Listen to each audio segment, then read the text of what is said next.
I mean,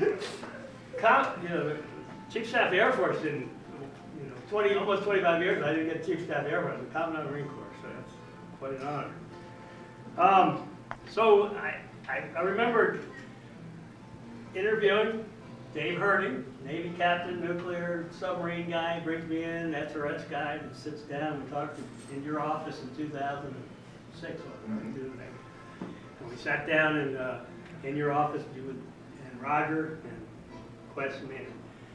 They turned to each other and said, I don't know if we can teach them to speak Marine. Well, 12 years later, I suppose we learned a little bit of Marine. So, and then at that time, JC, He bailed. did I leave and he bailed? Anyway, so JC took me under his wing, and we did a canoe trip. There's only a few of us there, as Cuddy said, so did a canoe trip, and he said, "You're in my canoe." I said, "Aye." And JC and I have been close friends ever since, and we still play golf regularly and see each other regularly. So I'm glad he was here. We said there's only a few guys here. The JNTC thing, they put me under Lee. Lee took me down to Suffolk, the Joint Forces Command. We got in, he showed me around, introduced me to people. We came back. And he says, we come back, and I went back there for a trip, a meeting or something, come back, and we report back, and he said, I don't care about that. You said you got that. I said, don't worry about it. So I was JNTC, and at that time, the one you didn't mention was MOTS. The MOTS was huge. I was 6 or 8 trips a year to MOTS for each of the, for each of the WTIs that they had twice a year. So I was down there a lot. That was a big deal. A lot of time and a lot of effort. But then, as Ms. Cuddy alluded to, the JNTC was started drawing down. Joint Forces Command went away as a command, and range instrumentation built up. The other thing I got a big part of was the OSD, the urban training facilities. All those efforts we had to testify to Congress that we had urban training facilities that were accredited and met the standards that were going to meet our requirements and weren't redundant to what the other services have done. And so that was a lot of effort. And it's kind of neat to be, for JNTC, for range instrumentation and the opposition forces, all that stuff, I got to be the Marine Corps representative for that. I mean, not TCOM, rather than the Marine Corps representative. It was an OSD, it was the action officer for that. And that's not unlike a lot of you, where it's typical of RTAM, where you've got an action officer who is representing the entire Corps because of our responsibilities that we have. So you guys well understand what that was like. But it was quite an honor to do that.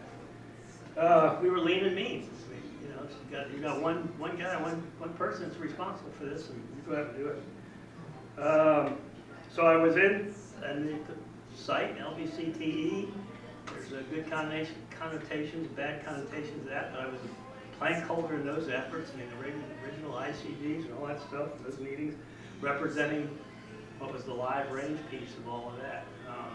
Allowed me to learn a lot and also to input a lot on what was going on. I-Test 1, I got some great range instrumentation. There's some little high notes and low notes.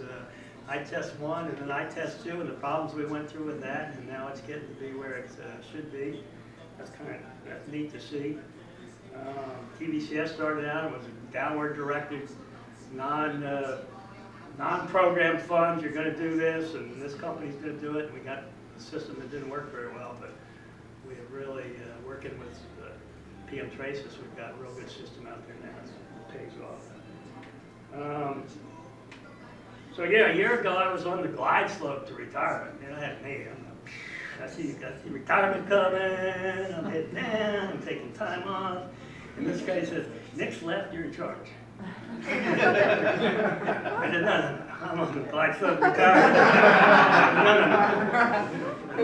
So, he He said, approach and landing denied. Okay, but that was really reinvigorating. It was to be asked to do that, and then to have that opportunity. I learned so much in that. Instead of being in my little cubicle, but everything else we had to deal with. Of course, obviously, I couldn't have done it with the guys in that team. Yeah, she said, "Okay, Jim, how do you want me to do this?"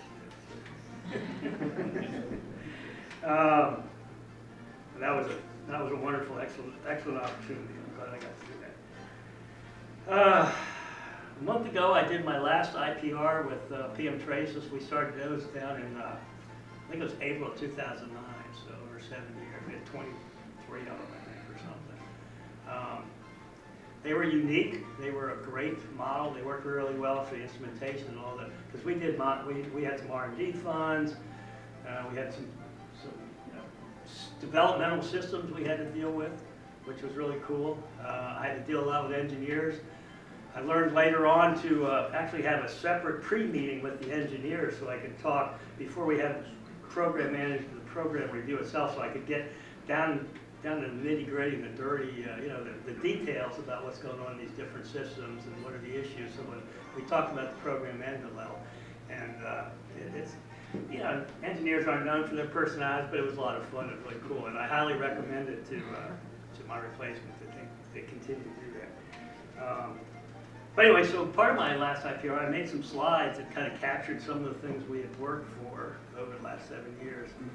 And it's kind of like this, and where when Mr. Cuddy left, it's kind of neat to step back and not be in the day-to-day, here's what we're mired, but look back over what we've done over time. And so an opportunity like this to think about as a team and what we've accomplished in RTAM, and especially like when Mr. Cuddy left, 15 years of RTAM. Pretty impressive to start out. So to be a part of that has really been an honor for me. So I get thanks for the blessings and opportunities that I've had, and I thank Mr. Cuddy, and I mean all of us would thank Mr. Cuddy for the guidance and the direction and the vision that he had and the opportunities he gave us.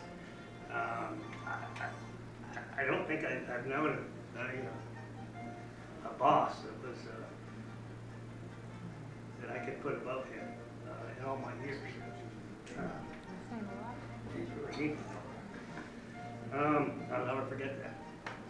And I thank all of you that are here, all of the people that preceded you that aren't like the Rich Englands and those kind of people, and some other folks that was really cool to work with, and great honor to be around.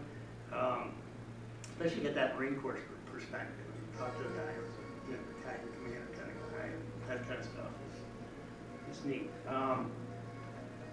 Somebody asked me the other day about, he said, well, so you weren't Marine stuff. And I said, yeah, but I was smart enough to go to Marines and say, okay, does this make sense if you're I wasn't infantry, does this make sense from an infantry level, and get their input, and that always paid off.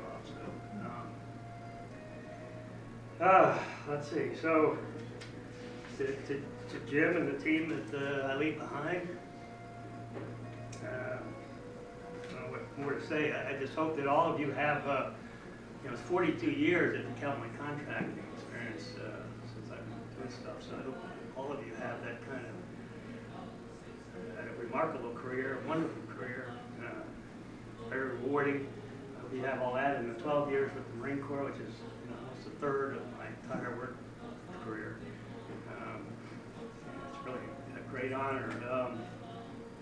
As far as retirement, it's got some pluses and minuses. I was just out in Las Vegas, and I wasn't doing real well at the tables, So, man, I need some money. So I went up to get a payday loan, and they said, buddy, you ain't got a payday. You're out of here. They wouldn't give me a payday. Anyway, I hope Mr. Cuddy's going to be a little more guidance on being retired. But it's going to be great. There's a lot of living left to do, and it's going to be different, but it'll never be the same. And miss everybody. And Mark for setting this up, and you always. It doesn't matter where it happens. And Chris, who made all the arrangements and everything. I tell you, Mark says, okay, we got it this week, we'll do it. And I know this guy said, okay, we got this. Seriously, thank everybody for that team, being a part of that team. You represent a bunch of people, really good people if you think about it. I mean, if you think about your predecessors in many cases. It's a pretty unique organization. Want to be proud to be a part of.